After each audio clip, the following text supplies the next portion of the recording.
Hello friends, WhatsApp പുതിയൊരു വീഡിയോയിലേക്ക് എല്ലാവർക്കും സ്വാഗതം. നമ്മുടെ ഒരു സബ്സ്ക്രൈബർ നമ്മുടെ പ്രാവിനെ കൂടുതൽ കിലോമീറ്റർ കൊണ്ടുപോയി വിടുമോ എന്ന് ചോദിച്ചിട്ടൊരു കമൻറ്റ് ഇട്ടിട്ടുണ്ടായിരുന്നു. അതിന് നമ്മൾ ഓക്കെ പറഞ്ഞിട്ടുണ്ടായിരുന്നു. അപ്പോൾ ഇന്ന് നമ്മൾ നമ്മുടെ സബ്സ്ക്രൈബേഴ്സിന് വേണ്ടിയിട്ട് നമ്മുടെ കയ്യിലുള്ള ചോക്ലേറ്റ് മെയിൽ പ്രാവിനെ നമ്മൾ കൊണ്ടുപോയി ആശ്രാമം ഹെലിപാഡിൽ കൊണ്ടുവിടാനാണ് നമ്മൾ ഉദ്ദേശിക്കുന്നത്. ഏകദേശം 8.8 കിലോമീറ്റർ ഡിസ്റ്റൻസ് ഉണ്ട്. നമ്മുടെ ചോക്ലേറ്റ് പ്രാവും പിന്നെ ഒരു സബ്ജ പ്രാവും കൂടി ജോഡിയായിട്ട് ഇത് എഗ്ഗ് ഹാച്ചായി കുഞ്ഞുങ്ങൾ വിരിഞ്ഞിരിക്കുന്ന സമയമാണ്. കുഞ്ഞുങ്ങൾ വിരിഞ്ഞിട്ടൊരു ഏകദേശം ഒരാഴ്ചയോളം ആയിട്ടുണ്ട്. അപ്പോൾ ഈ രണ്ട് പ്രാവുകളും ഇതിൻ്റെ പേരൻസാണ് ഇതിനെ ഫീഡ് ചെയ്തുകൊണ്ടിരിക്കുന്നത്.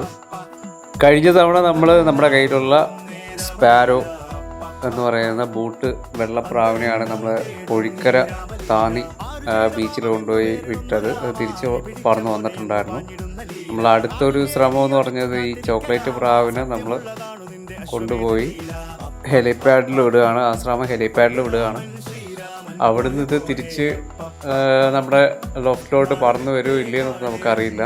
എന്ത് തന്നെയായാലും തിരിച്ച് വരുമോ എന്നുള്ളൊരു പോസിറ്റീവ് ചിന്താഗതിയിൽ നമ്മളിതിനെ കൊണ്ടുവന്ന് വിടുകയാണ്. ഇതൊരു ശരിക്കും പറഞ്ഞാൽ റിസ്ക്കാണ്. നമ്മുടെ കയ്യിൽ പ്രാവൊരെണ്ണം മിസ്സാവാനും സാധ്യത ഇല്ലാതില്ല. നമ്മുടെ ചാനലിലെ സബ്സ്ക്രൈബേഴ്സ് ആണ് നമ്മുടെ സപ്പോർട്ട്. അപ്പോൾ അവരൊരു കാര്യം പറയുമ്പോൾ നമ്മളെ കൊണ്ട് ചെയ്യാൻ പറ്റുന്നതാണെങ്കിൽ നമ്മളത് എഫേർട്ട് ഇട്ട് ചെയ്യുക എന്നുള്ളതാണ്. റിസ്ക്കാണ്. ചിലപ്പോൾ പ്രാവ് തിരിച്ച് വരാതിരിക്കാം, നമുക്കൊരു പ്രാവ് ലോസ് ആവാം. എന്നാലും സാരമില്ല. അപ്പോൾ സബ്സ്ക്രൈബേഴ്സിന് വേണ്ടിയിട്ടാണ് ഈ വീഡിയോ.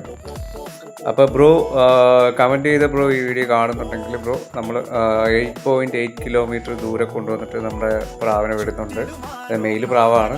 സപ്പോസ് ഇത് തിരിച്ചു വന്നിട്ടില്ലെങ്കിൽ നമ്മൾ തന്നെ ഈ രണ്ട് കുഞ്ഞു പ്രാവിനെ നമ്മൾ ഹാൻഡ് ഫീഡ് ചെയ്യേണ്ടി വരും. ഇത് ശരിക്കും പറഞ്ഞാൽ ഇത് മെയിലാണ്. ഫീമെയിൽ പ്രാവ് നമ്മുടെ ലോഫ്റ്റിൽ തന്നെ ഉണ്ട്. അപ്പോൾ ഫീമെയിൽ പ്രാവ് ഫീഡ് ചെയ്താലും നമ്മളും ഇടയ്ക്ക് ഒന്ന് ഫീഡ് ചെയ്ത് സെറ്റാക്കേണ്ടിയിരിക്കുന്നു. പിന്നെ എന്ത് തന്നെ ആയാലും പ്രാവ് തിരിച്ചു വരും എന്നുള്ളൊരു പ്രതീക്ഷയുണ്ട്. പിന്നെ ചൂടുകാലം ആയതുകൊണ്ട് തന്നെ നമ്മൾ കൊണ്ട് ചെന്ന പാടെ നമ്മൾ കുറച്ച് വെള്ളം പ്രാവിന് നല്ല രീതിയിൽ ഫീഡ് ചെയ്തിട്ടാണ് നമ്മൾ പ്രാവിനെ പറത്തിയത്. തിരിച്ചു വരുമെന്നുള്ളൊരു പ്രതീക്ഷയുണ്ട്. തിരിച്ച് നമ്മളുടെ ലോഫ്റ്റിൽ ഈ പ്രാവ് വന്നോ ഇല്ലയോ. അപ്പോൾ ഈ വീഡിയോയുടെ കൂടുതൽ അപ്ഡേറ്റ്സിന് വേണ്ടിയിട്ട് നമ്മുടെ ചാനലൊന്ന് സപ്പോർട്ട് ചെയ്യുക. നമ്മുടെ ചാനലിലെ സബ്സ്ക്രൈബേഴ്സ് നമ്മൾ ആവശ്യപ്പെടുന്ന എല്ലാ കാര്യങ്ങളും നമുക്ക് ചെയ്യാൻ പറ്റിയില്ലെങ്കിലും നമ്മുടെ പരിമിതികളിൽ നിന്നുകൊണ്ട് നമ്മളെ കൊണ്ടാവുന്ന രീതിയിലുള്ള കാര്യങ്ങൾ നമ്മൾ ചെയ്യുന്നതായിരിക്കും. നിങ്ങളുടെ അഭിപ്രായങ്ങൾ കമൻറ്റ് ചെയ്യുക, ലൈക്ക് ചെയ്യുക, ചാനൽ സബ് ചെയ്യുക, സപ്പോർട്ട് ചെയ്യുക. അപ്പോൾ പുതിയൊരു വീഡിയോ ആയിട്ട് നമുക്ക് വീണ്ടും കാണാം. അതുവരയ്ക്കും എല്ലാവർക്കും ശുഭരാത്രി.